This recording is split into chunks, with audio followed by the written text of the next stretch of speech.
moon altogether for sure. And let me just see here. I'm having a little difficulty advancing my slides. Let me introduce myself. I'm Melinda Herzog. I'm the Healthy Communities Program Leader at Cornell Cooperative Extension of Ulster County, and I'm the coordinator of the Healthy Ulster Council. And I'll also have my co-hosts introduce themselves. Stacy? Hello, Stacy Kraft, Public Health Education Coordinator at the Ulster County Department of Health. Thanks for being here. And Katie? Hi, I'm Katie Sheehan Lopez. I'm the Regional Farm to School Coordinator at Cornell Cooperative Extension. Awesome. So we have a few housekeeping rules. First of all, please say hello, be friendly by typing your name and organization in the chat box. And I'm going to ask that you do stay muted throughout the presentations and you ask your questions in the chat box. And I'll read them aloud at the end of each presentation and we'll let our presenters answer the questions. And I assure you that we will have a networking session at the end so that you'll be able to unmute and share something about your organizations or an upcoming event so that we have some networking going on. So welcome again. I want to just share a little bit about our agenda today. After the introductions, which we just had, we have two presentations, one from the Ulster County Planning Department and the other from Sustainable Hudson Valley. We'll be talking about the Ulster County Housing Smart Communities Initiative and placemaking strategies for homegrown climate resilience. We'll have our usual stretch break, which will just kind of invigorate you a little bit, followed by our facilitated networking session. So that's our agenda for today. I'd like to introduce Kai Lord Farmer. He's a senior planner for the Ulster County Planning Department, and he will be presenting on the Ulster County Housing Smart Communities Initiative. So I'm going to stop sharing and I'll let Kai share his screen and start his presentation. Welcome.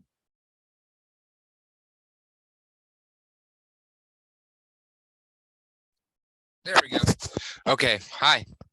Thanks for having me, everyone. Nice to see so many people on here, some familiar names and new names as well. So I'm going to share my screen real quickly. Can you all see that? We can. Okay. Okay.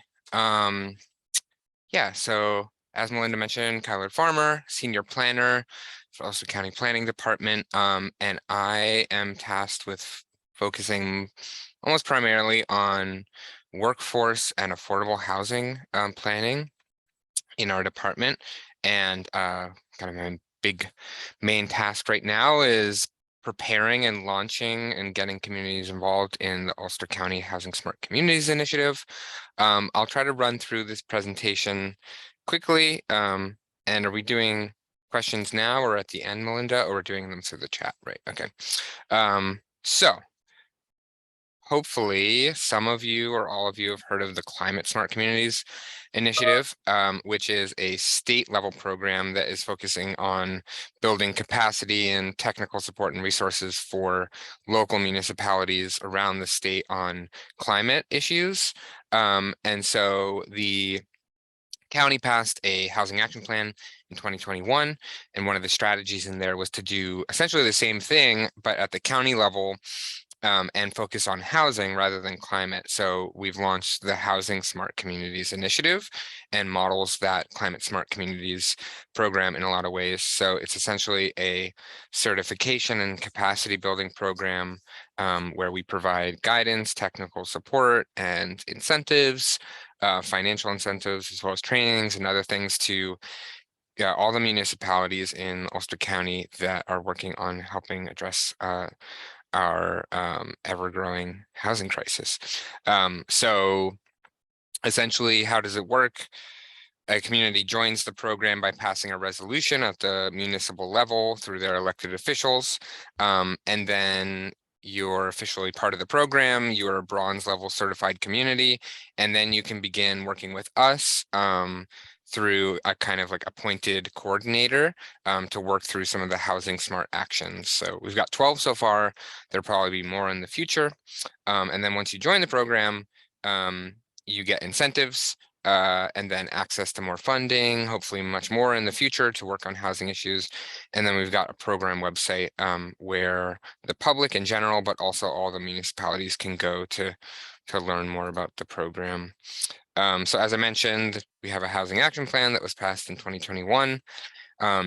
The county executive, former county executive, created a county housing advisory committee, which still exists, and that has helped us through the housing action plan process and then the development of this program and on into the future as well. And then now we're launching the Housing Smart Communities initiative, as well as a couple of the other pieces of the housing action plan. So these are the members of the community. So a wide swath of different expertise and folks focusing on architecture, public health, housing, affordable housing, local elected officials. So really quickly, before I get into what the program is and what these housing smart actions are, we just have to identify the problem to help create a good solution for it. So we know there's a housing crisis here. But even before the COVID-19 pandemic, which kind of exacerbated a lot of these issues, we knew that there was an increasing demand for housing in Ulster County over the past 20 or 30 years, whether that's folks from the New York City metropolitan area or other places. There's an increasing desire to live and work in Ulster County. But at the same time, we've seen a limited supply of new housing being developed, especially workforce and affordable and middle income housing. And so as folks move here, but we're not building the housing to accommodate them, it creates increased pressure on the housing supply that we do have, and that increases prices just for both purchasing a home as well as renting. During the pandemic and still with inflation now, we've seen increases in construction costs. So inflation, pandemic related restrictions on materials, supply chain issues, labor shortages. So those are increasing the cost of building new housing.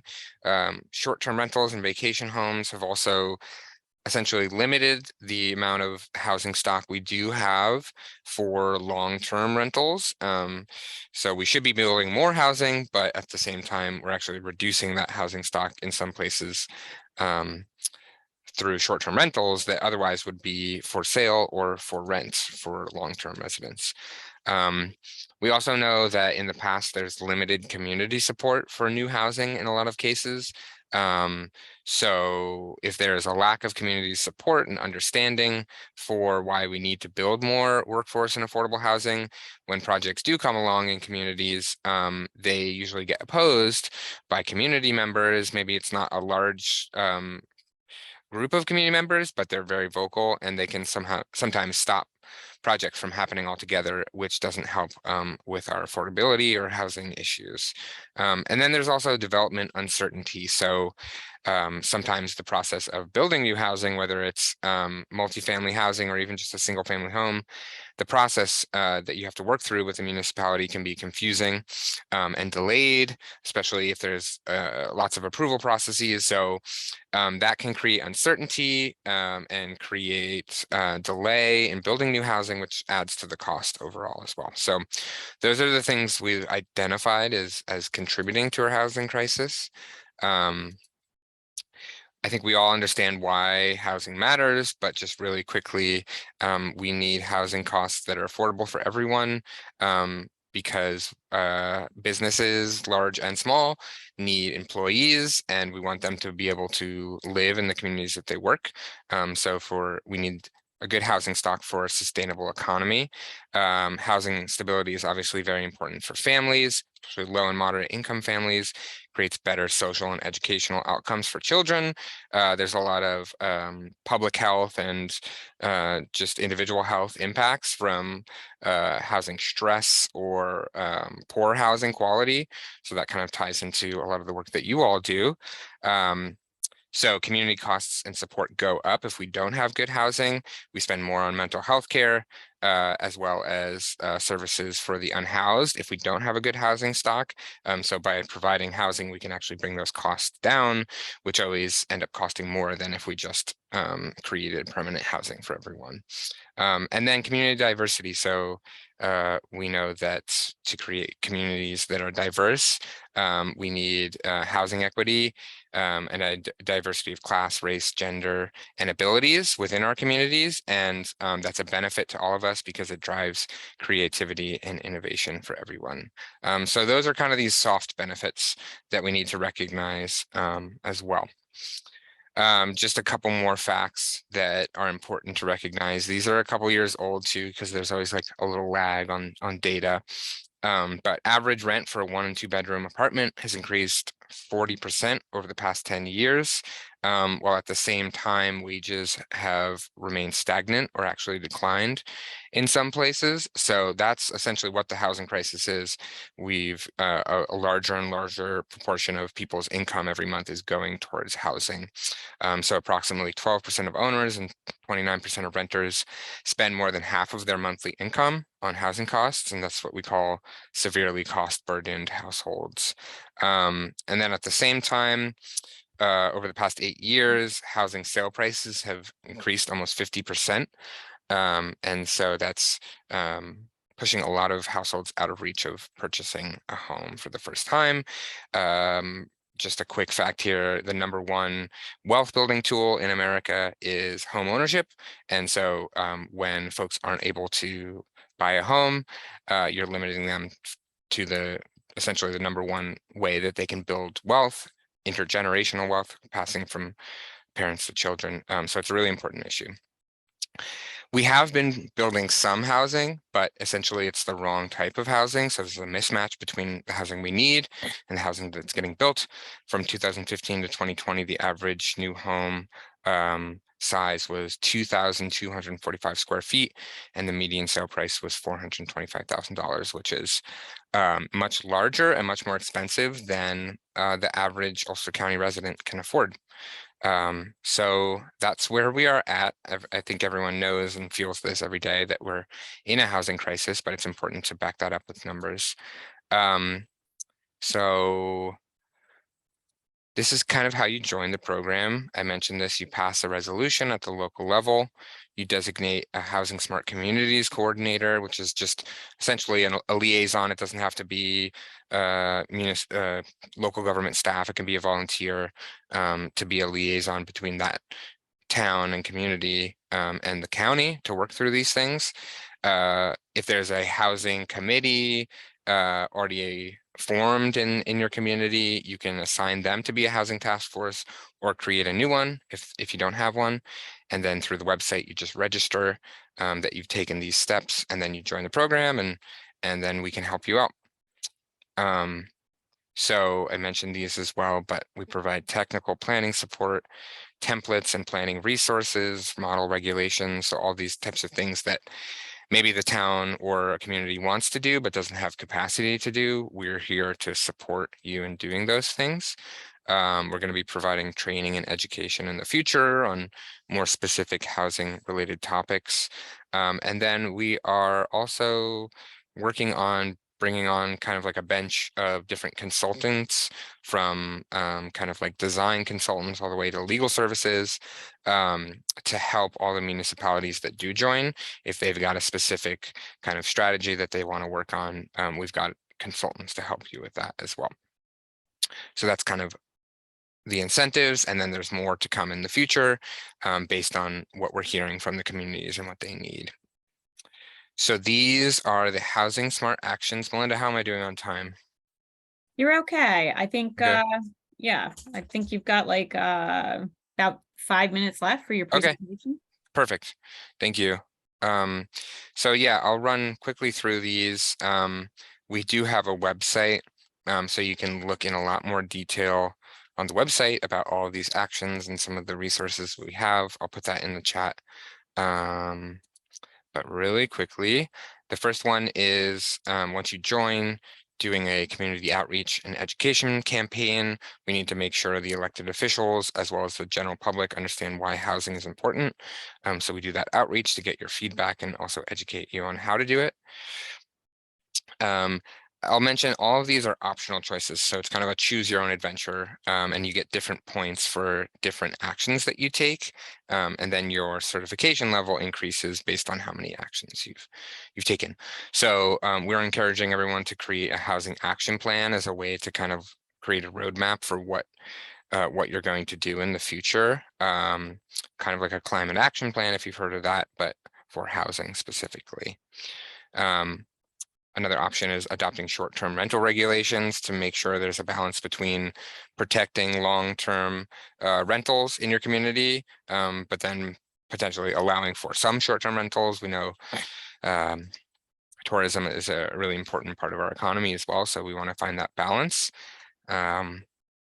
Supporting the development of accessory dwelling units. So that's kind of like if you've got a garage, converting that to a unit. So this looks like working with the local municipality to make sure that their zoning and regulations are as simple and easy as possible for someone if they do want to convert their garage to do that. And in some cases, then it's not even allowed. So working with those folks to make sure that it's allowed. The next is adopting existing real property tax laws. This one's kind of wonky, but essentially a municipality can adopt tax exemptions. So for instance, if you build a home and you're a first-time home buyer, and your municipality passes this exemption, you are exempt from your property tax for a certain number of years. So it's a benefit for you after you've just gone through this whole process of building a home. You'll be exempt on your tax for a certain number of years. So another incentive for building new homes. Establishing rent stabilization regulations. So as you can see on the right here, we are in a housing crisis, and the sales price and rental prices for units in the county has gone up almost exponentially in the past couple of years. And so this is focusing on stabilizing rents, and there's certain qualifications that you need to go through to see if you are able to provide rent control and rent stabilization for some units. The city of Kingston's going through right now. I won't go into the details, but if you do join, we'll help you figure out if it makes sense for you to do that. Upzoning or zoning updates, and then mandatory affordable housing requirements. So this is essentially looking at your zoning, seeing where there's potential for you to be building not just single family homes, but duplexes, triplexes, multifamily homes to increase the density of your community in the right places. But then at the same time, if creating mandatory affordable housing requirements, so that if a bigger project, say 10 or more units comes in, that a certain percentage or a certain number of those units are income restricted, so they're permanently affordable or affordable for a certain number of years. Similar to the last one, this is an affordable housing overlay district. So this is identifying a specific area in your community and then adopting regulations that say if a project comes in and they want to build 50 units, 10% of those units have to be affordable. And it varies by community, and some communities already have these regulations in place. So that is another option. Streamlining the development approval process. So that's just, as I was speaking to before, the kind of confusion and delay that sometimes happens with building new homes, trying to streamline that and make it as easy and as accessible as possible to bring down the cost of new housing. This one's interesting. This is essentially working with the community and the elected officials to identify parcels, areas in your community that are ripe or housing is feasible, and then going out and working with the community to essentially create a concept for what new housing might look like there in the future.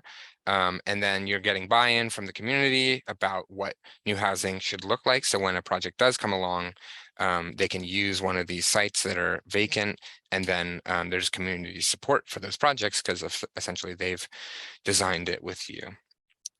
Another one is adopting a building energy code.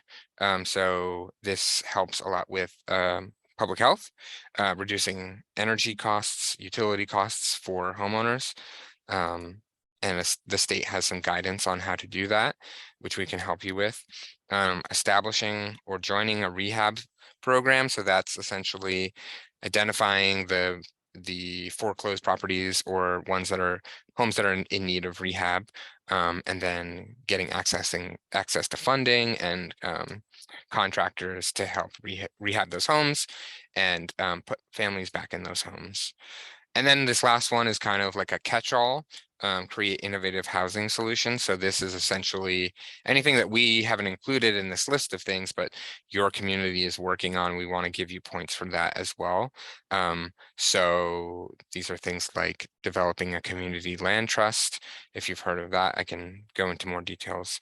But Woodstock is working on a cool program called Home Share, where it's essentially a matching program with someone that has an extra room, especially for older residents who may need help around the house, and then matching that with a younger resident who needs housing and may be able to do a work exchange or just rent their room at an affordable rate. So things like that, we want to be able to give you credit for. So you kind of just submit what you're doing and we'll give you points for that. These are the certification levels, 10 points, and then you jump to the next level. I don't think I have time for a website tour, but I will drop the link to the website in the chat. And that is it. Wow, that's really great. Thank you. Mhm. I'm going to remind everyone, put your questions in the chat. I will read them aloud so that Kai can answer them, just so that we save time. I immediately have a question myself, and that is, are there other housing smart communities? Is this modeled after something, or is this unique to Ulster County? This is unique to Ulster County. As I mentioned, the state does have the climate smart communities. So it's modeled off of that. There's a similar program in California, but it's a little bit different. But this is the first of its kind. If it goes well, we'll share it with the state and see if they want to try to help other communities do something similar to this. And then I will mention also, we've been launched for about a month now. The Village of New Paltz has joined, City of Kingston just joined, Town of Woodstock just joined, and then we are having discussions with Marbletown, as well as the Town of Saugerties, Town of Olive. So folks are joining pretty quickly. That's great. That was Yeah. the next question in the chat. Yeah. Were other communities in there? But you just answered that. I also had a question about, you said that communities, one of the constrictions is that they need to provide some affordable housing. Who decides what's affordable housing? Yeah, that is a good question. Ultimately, it's up to the local municipality to decide what the definition of affordable housing is. But we have something in the county called area median income, which is just essentially the median income for a 4-person household with 2 incomes, and then it gets adjusted for household size up or down there. So kind of as a default, affordable is considered 80% of that. So if you make 80% or below of the area median income, that is considered affordable housing. So if you were to go apply for one of these units, you have to show proof of income and show that you're making less than 80% of AMI. Awesome. Mhm. I do have a comment in the chat from Melissa Everett, just saying that this is really well thought through from Sustainable Hudson Valley. And Vin Martello said that the Housing Action Plan framework is really good, as are the recommendations, and we will be signing on, which is great, in the town of Marbletown. Marbletown, yep. So Thanks, that's Vin and awesome. Melissa. Any other questions for Kai? I put this email, and this is my phone number at my desk if you want to call me. I'll also drop my this is for like the Housing Smarts program in general, but I'll drop my email in there as well as a link to the chat. And please feel free to call me. I guess the last thing I'll say is, if you didn't hear the name of your community in that list, I encourage you to go talk to your local elected officials and share about this program and and we can have a conversation about you joining. Yeah, I think that was one of my next questions is, how are you doing outreach to the municipalities? I love this. I work with communities on climate smart actions. So just seeing this is really great. And, I'm sure that we can help spread the word as well. But what kind of outreach are you doing to get this around? Yeah, things like this. So we did 2 webinars right when we rolled out the program. I did a kind of like a big email campaign to a lot of different community organizations. I'm doing, because the municipality has to join, I'm doing direct outreach with the elected officials to get it on their radar. It's budget season, so everyone's got a lot on their plate right now, but yeah, doing outreach like that, and then having conversations, doing things like this, presentations to other related community organizations. And let me know if you have any other ideas. But that's it for right now. Oh, And he sounds was great. already a guest on Healthy Ulster Radio. So I was that already a is, guest on. Yep. that's archived on our Healthy Ulster Radio website if anybody wants to take a listen. That's wonderful. Yeah, and then also like Woodstock just joined, and then there was a small piece in the Hudson Valley one about them joining. So it's kind of like natural word of mouth.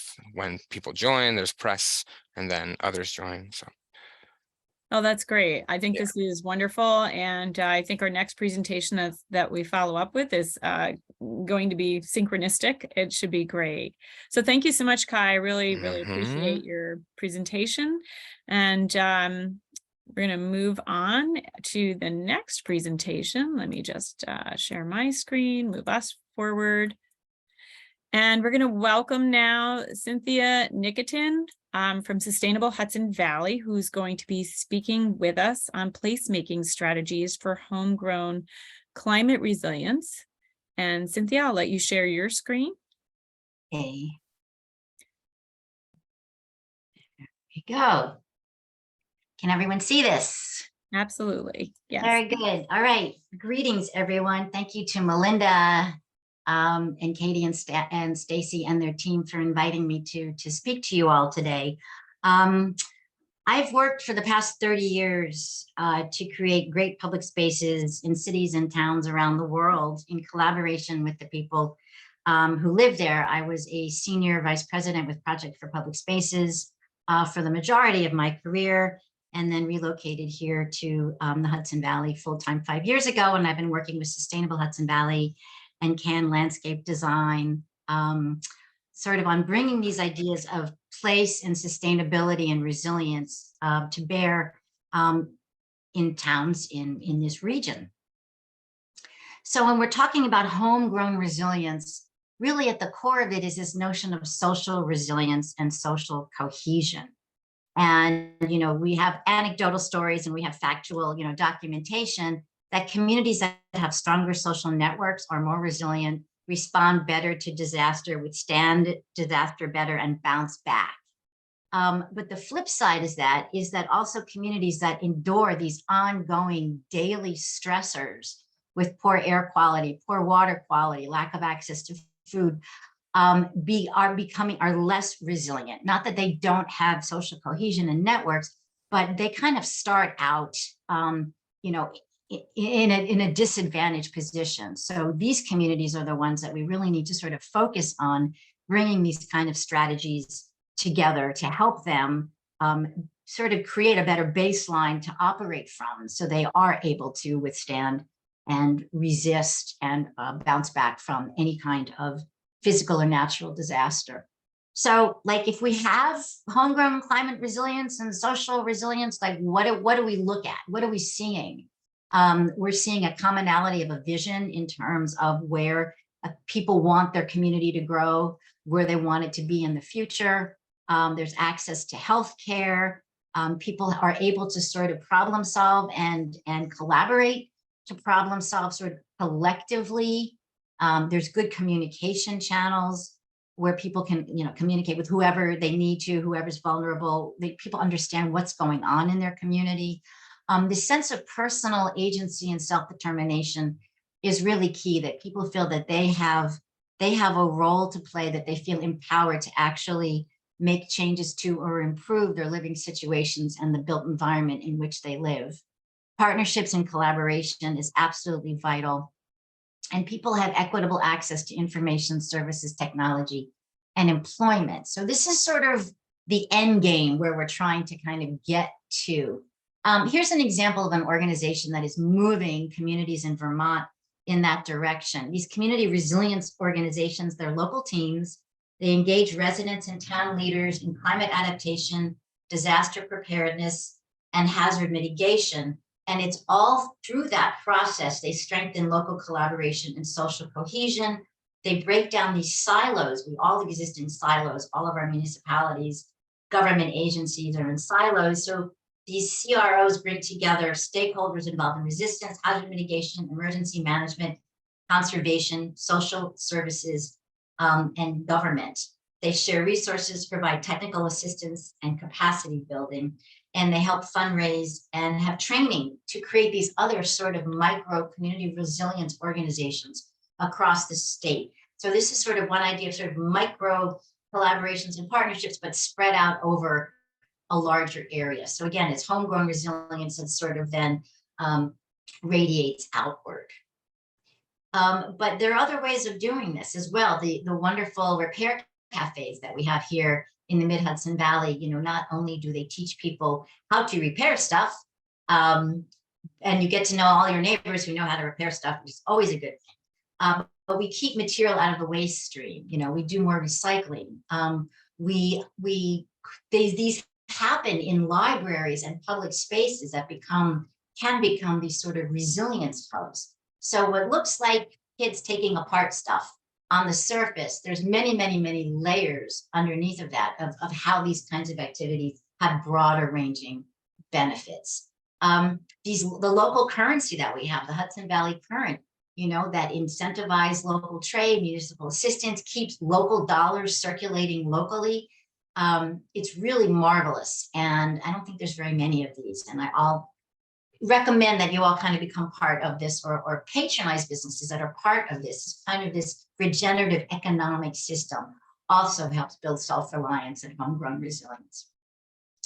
So we kind of fundamentally need to rethink the way we do things. If we want to build community capacity and social resilience, at the same time you're restoring infrastructure, perhaps after a flood, you need a different kind of process, not just infrastructure. This is the social engineering part. You know, this is the civic infrastructure part of the equation.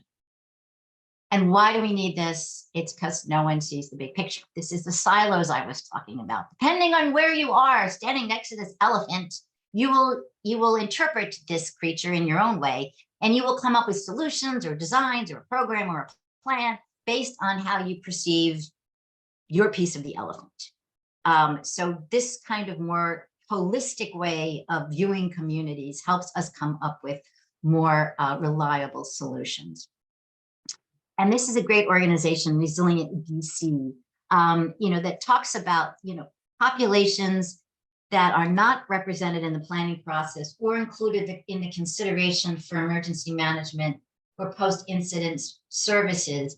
You know, that's the problem. The lack of their inclusion is de facto exclusion and results in local government developing and executing plans that do not meet the needs of their constituents. You know, they're just focusing on one part of the elephant. But looking at how we use these investments to do double duty, and I'll talk about the resilience dividend. That's really what we're talking about, is leveraging these huge amount of dollars that are going into infrastructure projects and rehabilitation projects and, you know, culvert expansion and roadway bridge building to prevent flooding. How do we capture some of that money to actually improve people's lives on a daily basis? The 364 days that the weather is nice. How do we sort of really look at what is being invested on? How do we build on that and layer that? So this different kind of approach, this different kind of building civic infrastructure, building social inclusion starts with looking at understanding the place where you're operating, evaluating what's working, what's not working, and working with the community to come up with a vision for how they want to see things change. And I'll show you some examples in a little bit. So the stakeholders are absolutely vital, and the experts support the stakeholders. So the designers, the engineers, the architects, all of those professionals are in service to the community, and their job, as far as many of us are concerned, is to actually help the community implement their vision. They're not there to tell you what you need. They're there to build what it is that you want. So when we talk about resilience, again, it's this idea of infrastructure, technology is going to save the day to, enhance our preparedness. And, we know when the hurricane is coming more than 20 minutes before it happens and all of that. But it's looking at how does a community leverage all of these investments to generate broader outcomes, whether the goal is improved transportation infrastructure, better utility networks, sea level rise protection, all of those things, but putting the place at the center of the policy and planning frameworks can more effectively and more cheaply address multiple issues at once. And all of these elements of the public realm, public spaces, can be harnessed to generate social and environmental benefits and the dividend and build resilience, all of these things. I'm going to go through as many as I can in the time that I have, but I'm not going to get all of them. So Hoboken, I used to live in Hoboken. So after Hurricane Sandy, Hoboken pledged, they got a lot of money for resilience and recovery, like $250 million. But they tied that to their Vision Zero pedestrian safety initiative and tied that to the water main replacement project. And the goal was building the social fabric of the city and the social cohesion of the neighborhoods. So they got this influx of money. They're like, hey, how can we use this FEMA money to promote our Vision Zero pedestrian safety? By the way, we have to replace our combined sewer water main because these things break all the time and they're 150 years old. So we have to tear up the streets anyhow. And how can, through tearing up the streets, rebuilding and improving pedestrian safety, how do we build the social fabric of our city and our neighborhood? So layering all these things together, they were not in silos. How do we do all these things at the same time? So when they dig up the streets to replace the aging water mains, and believe me, you do not want the water main connecting to your house to burst because it's a lot of money. They rebuild the streets with curb extensions, bike lanes, water retention structures, bioswales, ADA accessible ramps, green infrastructure, high visibility crosswalks. So they're making it safer for people to cross the street. They're slowing vehicular turning movements. And what they've done in Hoboken is they have removed, in my little arrow, 2 parking spaces at every side of every intersection. So the visibility, cars have much greater visibility of pedestrians crossing. There has not been one pedestrian fatality in the city of Hoboken, 58,000 people in the last 4 years since their Vision Zero policy went in. They removed parking spaces. They put in bike lanes. They extended sidewalks. People stopped getting hit by cars and dying. It's all very exciting. These things all work together. This was one of my really happy moments. So this is the street that everyone walks down to catch the PATH train to get to New York City to work. This was all asphalt. And they had like diagonal parking in front of the CVS, and you had 10,000 people on a 2-foot sidewalk. I'm exaggerating, going to and then huge lanes of traffic with very few cars. They not only took off the asphalt, but they daylighted all the Belgian block and then they relayed it. Do you know what Belgian block does? Depending on how close you put those little blocks together, determines the speed of the traffic. If you put the blocks really close together, you can go 35 miles an hour. If you separate them a few inches, if you go more than 18 or 20 miles an hour, everything in your car is shaking. So the design of the blocks, the spacing between them can actually be a traffic calming device. But we got more benefit because they took out the diagonal parking and they gave us a new plaza and places to sit and better circulation for people and transit riders going to and from the bus and the ferry and the light rail and the train, etc. So it was like this win-win, win-win-win. That's what we're talking about. And then, of course, with parks, I mean, this is a no-brainer. And we've been talking to RUPCO about looking at putting in edible gardens and landscapes and parks around their new facilities because it actually helps the mental health of residents. So this is a park in Lyngsted, Denmark, and it looks like a bowl, which it is because it collects water when there's a flood, and otherwise you can play, disc golf.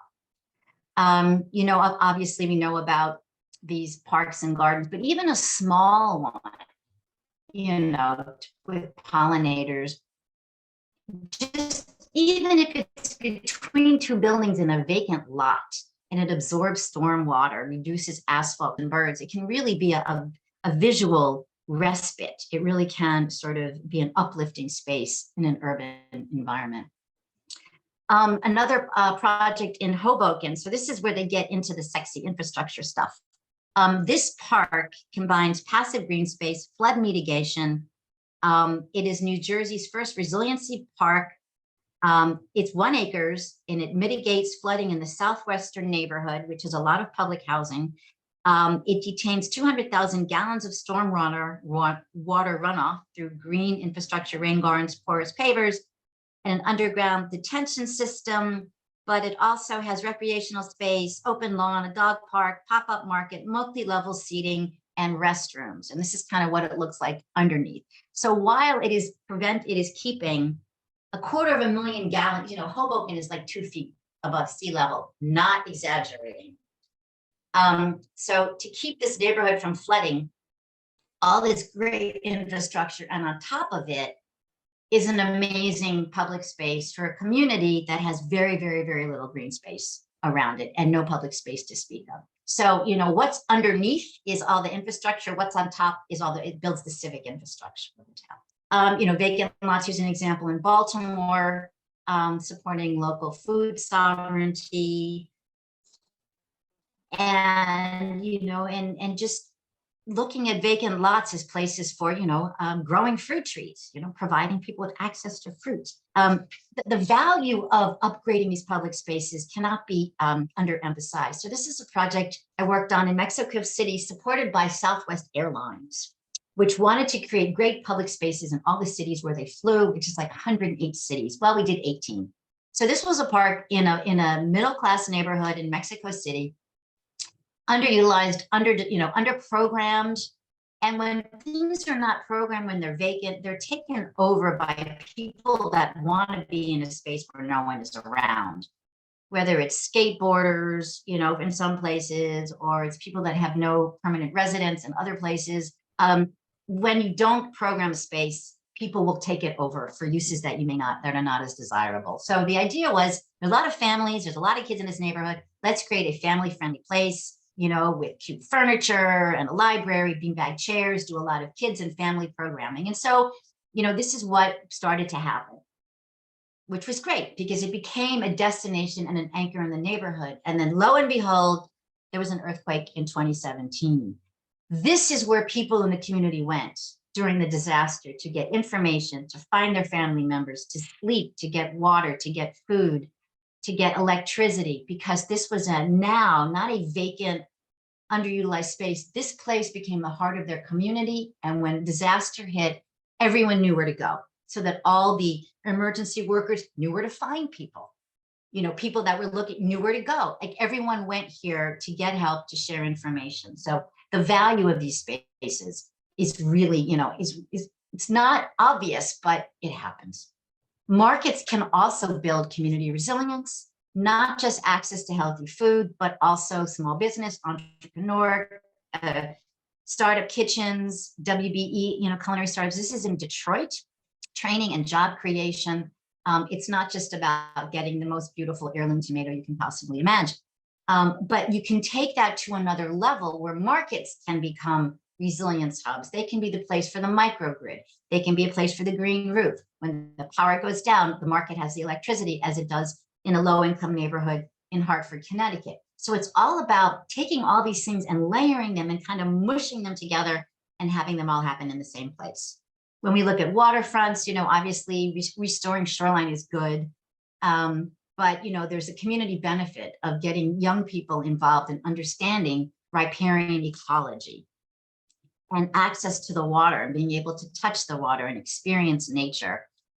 We were doing this in a project in Poughkeepsie as well, with the Fallkill River, which no one can find because it's also full of shopping carts. But it's a beautiful river right off, and it's a tributary of the Hudson Valley. Of the Hudson River, an underutilized resource. The Passaic in Newburgh is the same. Finding and daylighting and repairing these rivers and making it accessible to people. They're right in front of our noses if we just look.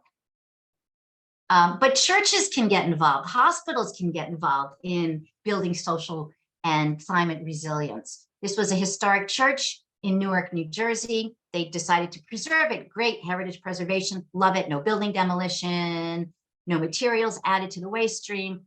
Awesome adaptive reuse of a heritage resource. Great. They did more. They have concerts there. They have a green roof. They have a CSA. They grow vegetables. They provide healthy food to their parishioners. And they train young people in Newark in green jobs and urban agriculture. So I think you're getting the picture. It's not one thing, it's a lot of things. Even retail, the Red Hook Wi-Fi, provided closing the digital divide. And it's a coffee shop, but again, it was one of these sort of in Sandy, it was like one of these places that people went after the disaster to get information, and it really saved lives.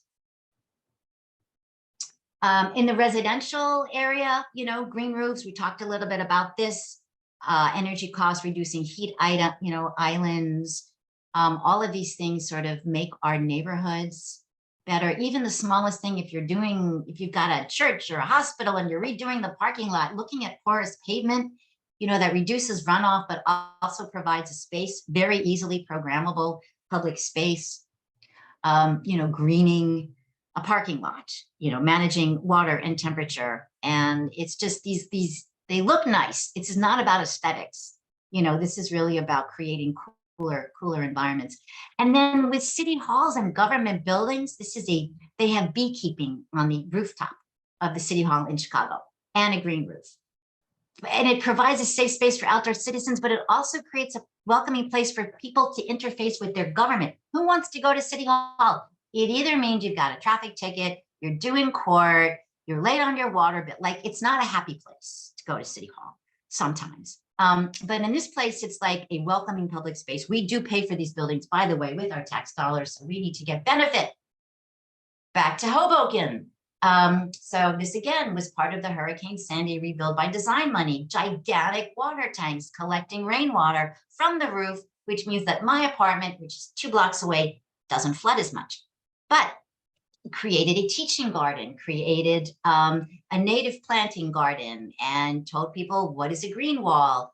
And then they put this retaining wall in. Okay, the retaining wall is to keep the records that they have in town hall from flooding. You never want your records to flood and all your papers. Okay, we're keeping out the water. However, it is a perfect 30 inches height, which is the perfect sitting wall height, and a perfect amount of height to actually build a garden behind.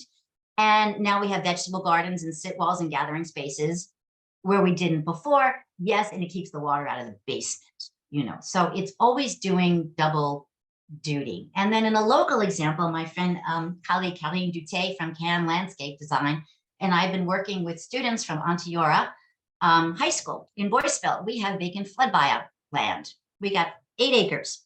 And we had the students come together with us and led a community workshop to figure out what did our town residents want to see in these vacant parcels. Flood buyout, nothing permanent.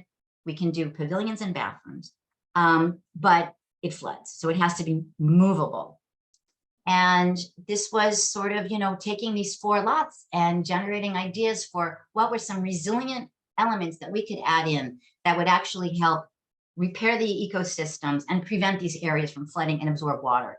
So things like demonstration gardens, raised beds, a dog park, gathering spaces, shade trees, orchards, solar lighting, elements that would create attractions and activities that could be programmable, but that also had sort of a climate adaptation piece. And this was one of our vision plans for one of the sites, with an outdoor kitchen and a pollinator garden next to where there is a food pantry.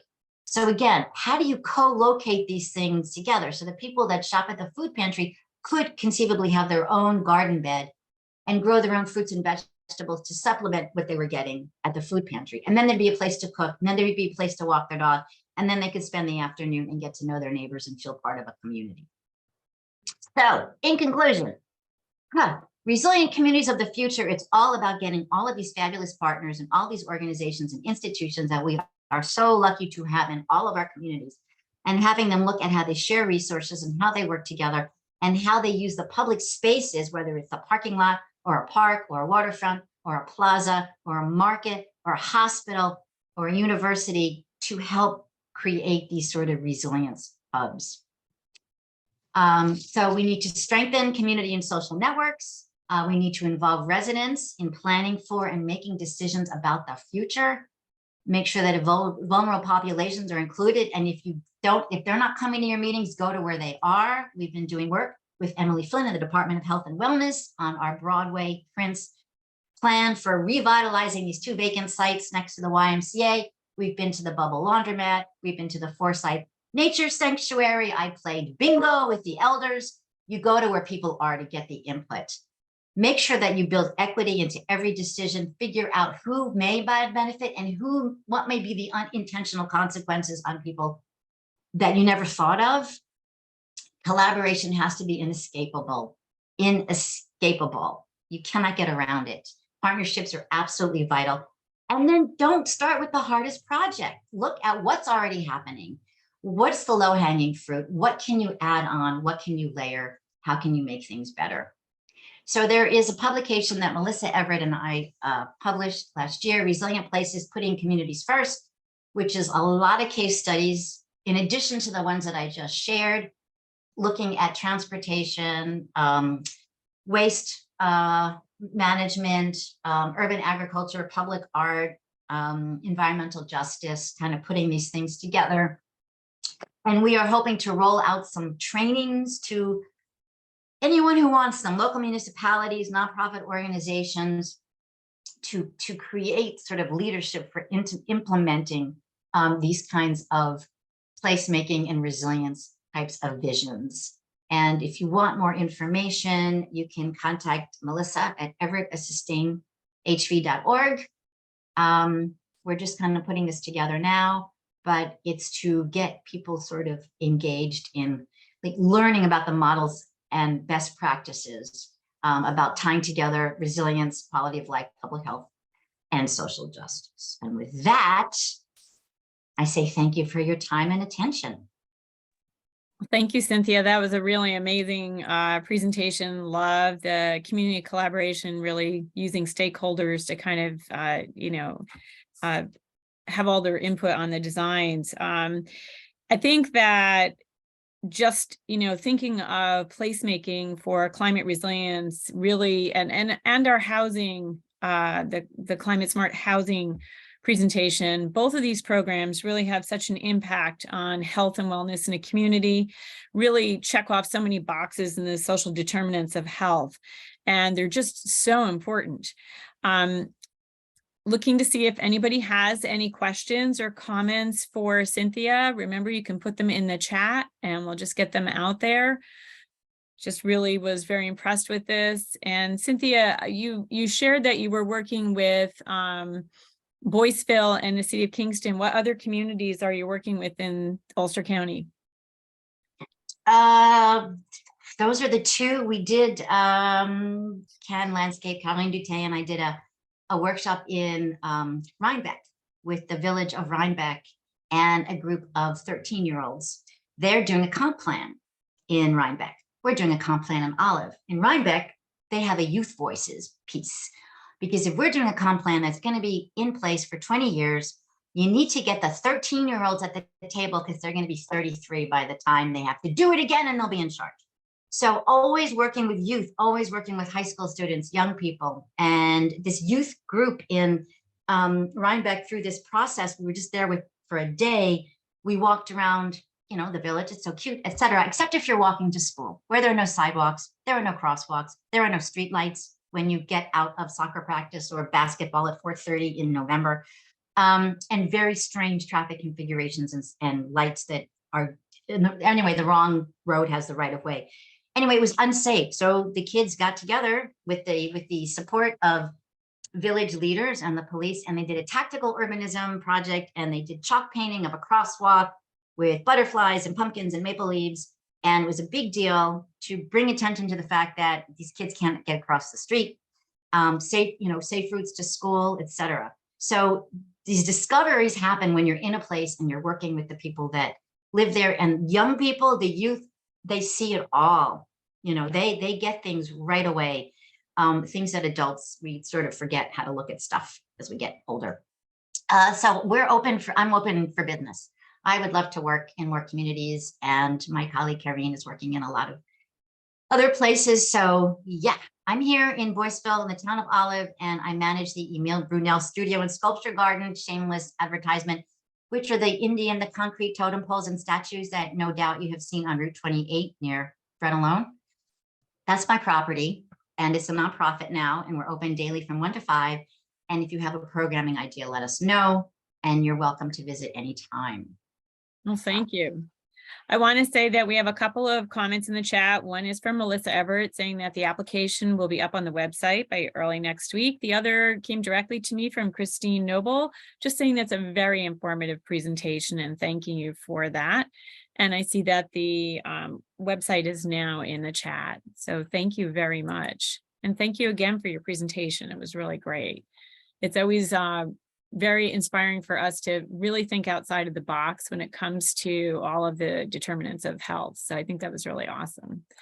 We're going to return to our schedule. At the moment, we have a quick movement break.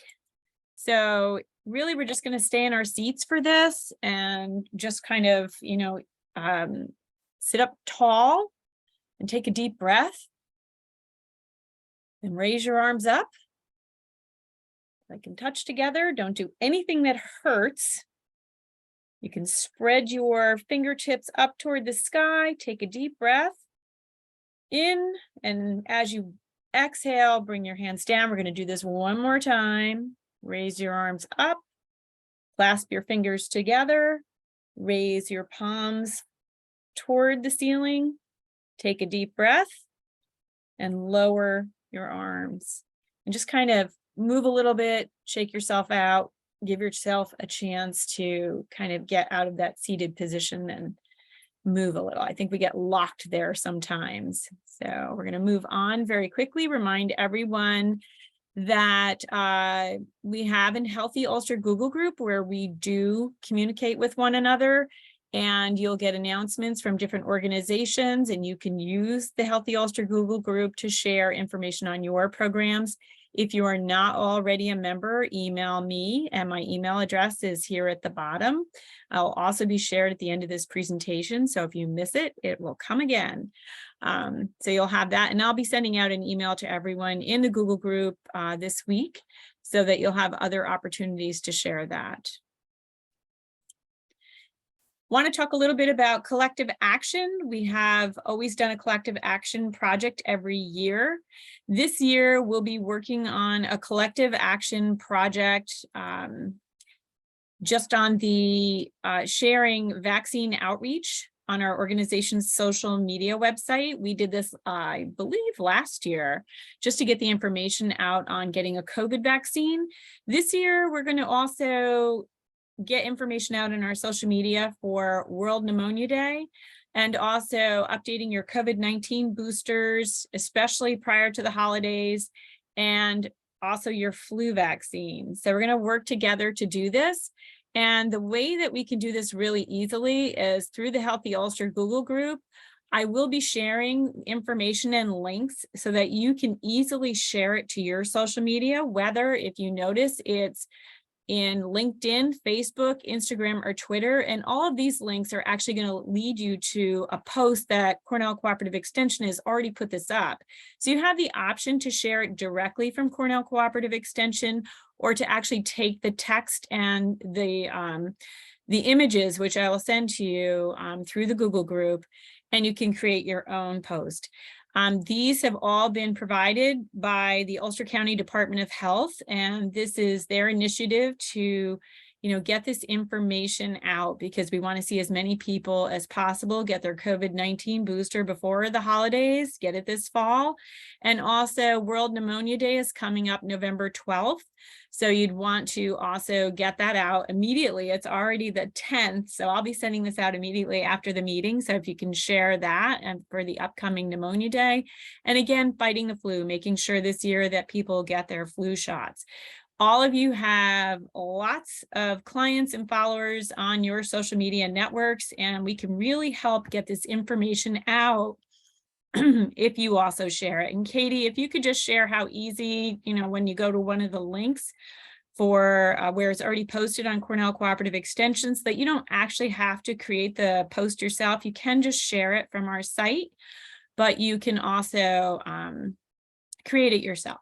Either way. So the links are in the chat, and you can go there for that information, and you can just share it directly. But I'll also be sending it out to you all that are in the Google group, and you'll have that to share. Stacy, did you want to make any comments on that?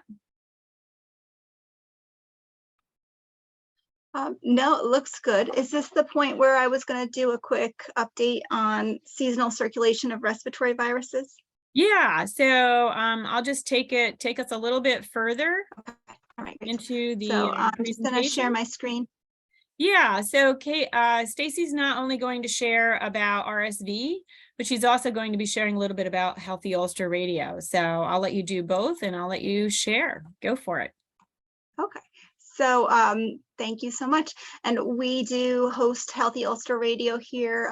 Thanks to Vin Martello and Dr. Smith. They are the main hosts, and many of you have been guests, and we appreciate your time on that show. We do know that we've reached over 35,000 Hudson Valley listeners. And so this is a great way to amplify your message. So please keep it in mind as new events and promotions come up for you that you want to get out. We want to help you. So please just reach out to me if you want to be our guest. We record usually on Wednesdays at 3 o'clock. And then, it's a nice environment where you can edit what you've said. If you don't like it, it can be fixed. So please consider it. All right. And I'm just going to share my screen right now to do a brief update on respiratory viruses.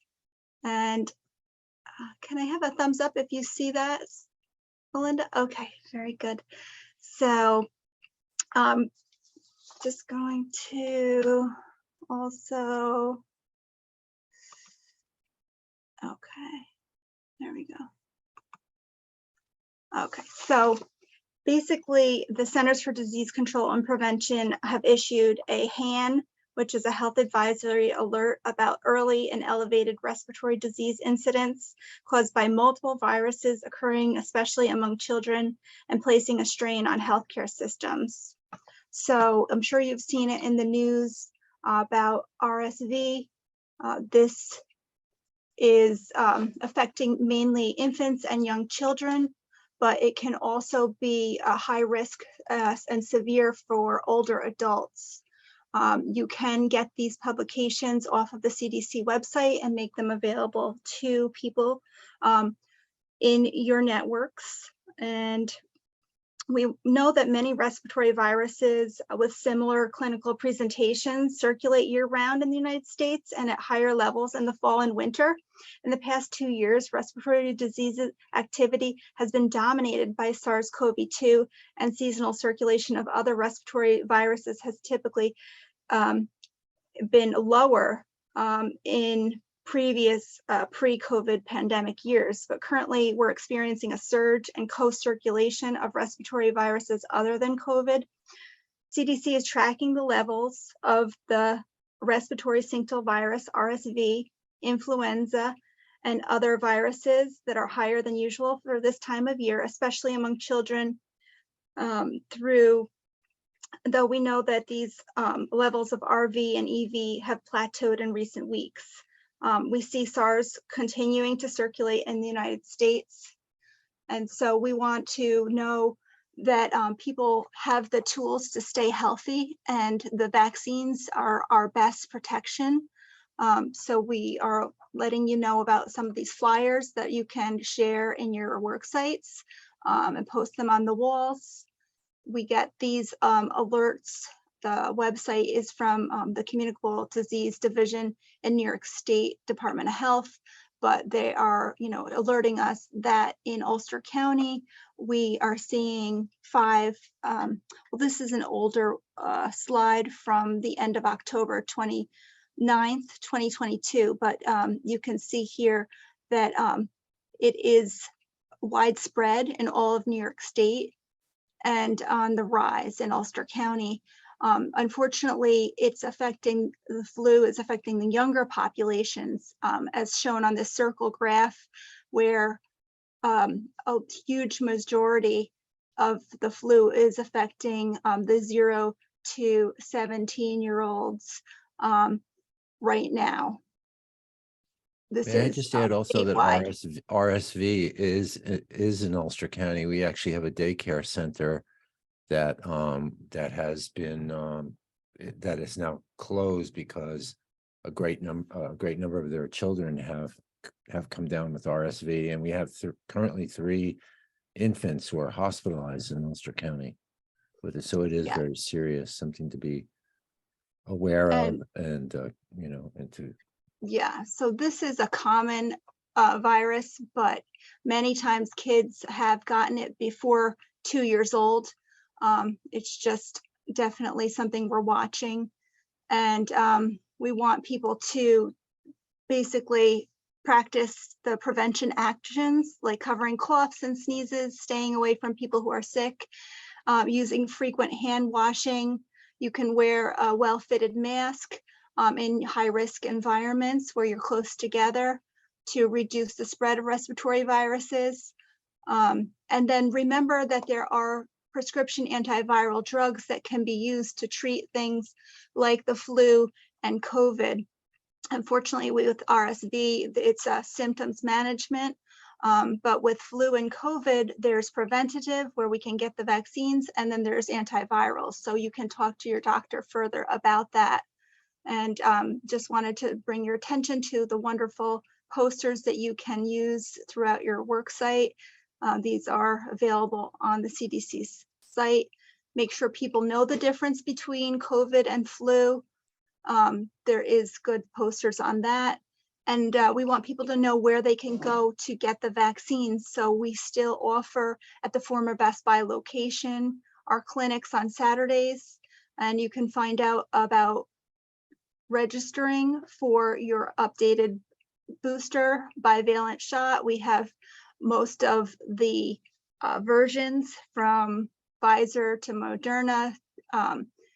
And recently, the Institute of Family Health has come into a partnership to offer the vaccine, the COVID vaccine, for 6 months to 5 years in Ulster County at their clinic locations, not just to their patients, but to anybody in Ulster County. Our schedule is going to be adjusted this weekend for the Veterans holiday. They will not be there, and they also won't be there for the Thanksgiving holiday, but it continues November 19th, and then those 3 dates, Saturday weekends in December. So we also are still collecting COVID positive rapid tests that are done at home. If people want to report them to us, you can do that on our website. And this is one of our graphics that we have posted. We got the template from this link from CDC. And, I just did this about my family the day we all got vaccinated. Here we are. We celebrated by going to Boyce's together, and we got very small size ice creams to celebrate that we got vaccinated.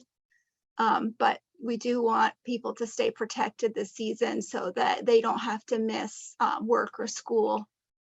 And please know that it can be co-administered, the flu vaccine with the COVID vaccine. It's, something that you can consider, or you can do 2 to 3 weeks apart, depending on your comfort level, but it is safe to be administered together. And you can find locations online at most pharmacies, doctor's offices as well. And thank you. Great. Thank you so much, Stacy. I did put the links to the RSV flyers in the chat so that anybody who wants to obtain them now and read more about RSV, you can take a look at that. We're going to move on into, first, I just want to remind everybody of, and maybe you can make that recommendation, Stacy, just if you want to be on Healthy Ulster Radio, reach out to Stacy or Vin. It's really super easy. And although it airs super early on Saturday and Sunday, you can actually record it like at 3 o'clock in the afternoon. So it's pretty painless.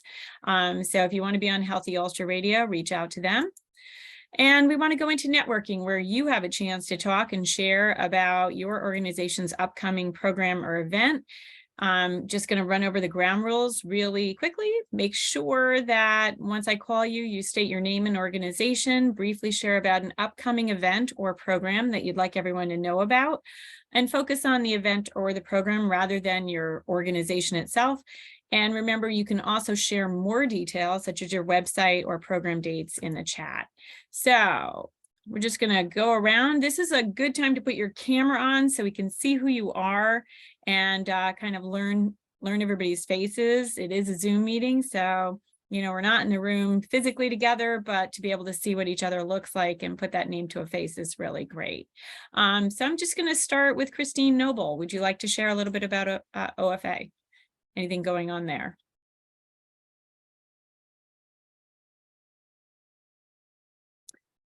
Might have caught Christine off guard. I'm going to move on to Juliana. Yeah, sorry, I missed the question. Can you repeat? Sure, just state your name and your organization, and if you have something to share about an upcoming event or a program at your organization. My name is Juliana. I work with the Oracle team, Opioid Response as County Law Enforcement. We are located through the Ulster County Sheriff's Office. We do a lot of opioid response, crisis intervention, helping individuals struggling with substance use disorder in the community. We have the Oracle hotline number I'll put on the chart, where it's a 24-hour hotline number where you can call to get help. We have access to almost every program in New York State as well as out of New York State. We do a lot of NACAN training in the community. If there's anyone that needs NACAN, I'll put my email address as well as the hotline number, my phone number there, where you can call and have, NACAN. We do a lot of community events. Till now, we've had about 1,900 individuals being trained in NACAN this year. We've helped to reduce non-fatal overdose. We also work with the Ulster County Jail, where we do alternatives to incarceration. We work with every legal mandate in Ulster and out of Ulster to help individuals instead of being in jail. We get them to treatment. And also we recently got a national award. We also got a grant of 1.3 million where we're going to be doing a lot of expansion for rural areas in Ulster County and a little bit out of Ulster County. I work with a team of law enforcement and peer recovery advocate. I'll put my details on the chart for everyone to see. And if you have any questions, you can always reach out to me. Thank you. Great. Thank you, Juliana. Katie Sheehan Lopez. Hi. So I am the regional farm to school coordinator in 6 counties. I don't really have any farm to school updates for you, but if you have students in Onhura, or maybe Red Hook or Rhinebeck, you might see some New York Thursdays on the menu coming up. So please send your students in to eat lunch those days. My other, request is that if you have received an email from me about filling out the inventory for health for this year, please, and if you haven't responded yet, let's schedule a meeting, and it should take half hour, 45 minutes to kind of update what all the different agencies are doing so that we can compile it into a report for the end of the year.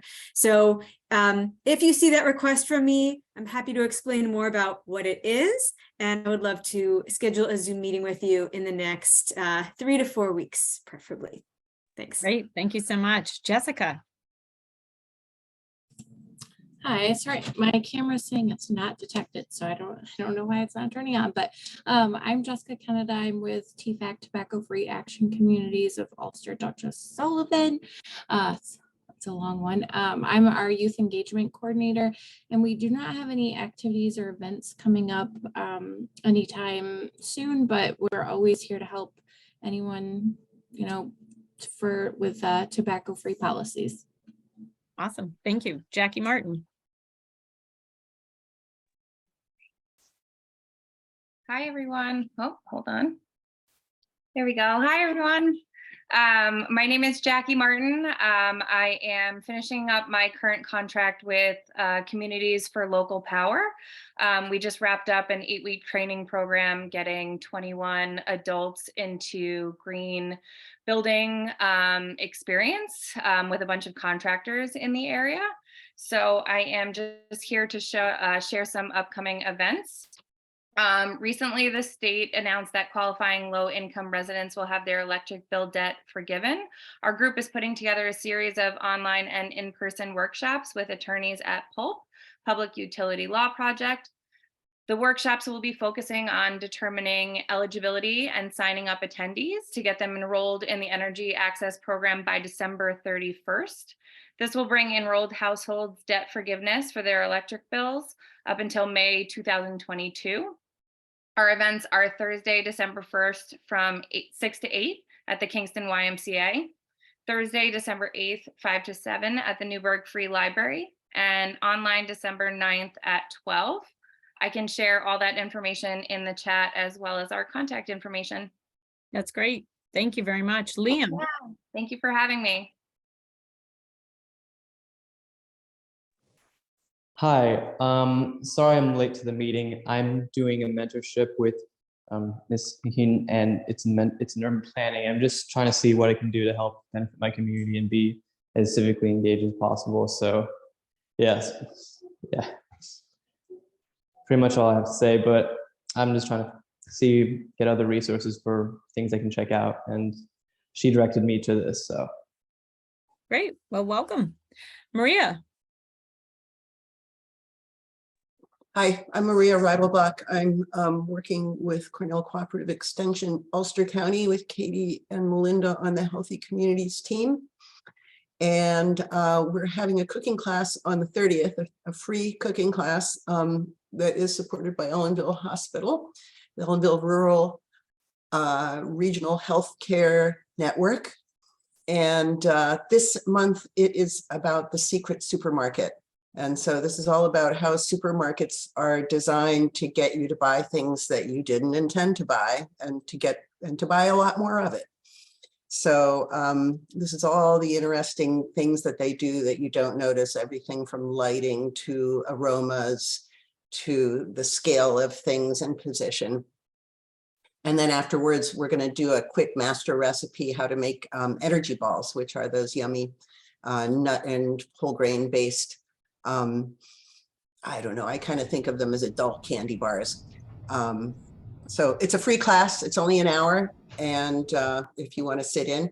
Also, I just want to say, with another hat on, I'm involved with Andy Wilner on a project in Rosendale called Rosendale Heart and Soul, and it's about a grassroots community planning process. And Cynthia, I think that what you're doing is, I'm thinking we probably should ask you to come and speak to our group at a certain point. And also the Housing Smart information is definitely going to come into play too, because we know that housing is going to arise as one of the really important issues facing our community, as it is every community. So it's just great to hear that you're focusing your attention here and that you're around.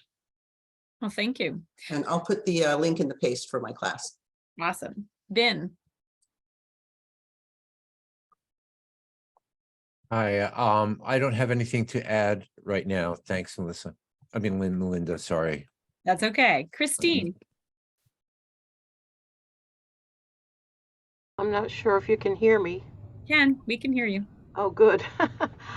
Somehow the video's not working. They installed some sort of new thing on my computer here at work.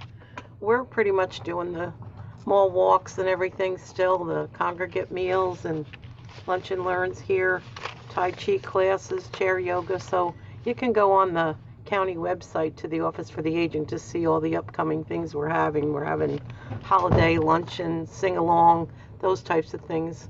We have a lot of activities that go on for seniors in our senior hub next door to our office. So it's all on our website. And of course, through these times, we've been trying to keep seniors healthy. So it is working out well. And I do appreciate both presentations today. They were very good, very informative. Thank you. Wonderful. Thank you. And I'll give our presenters, is there anything else that you would like to announce? Kai?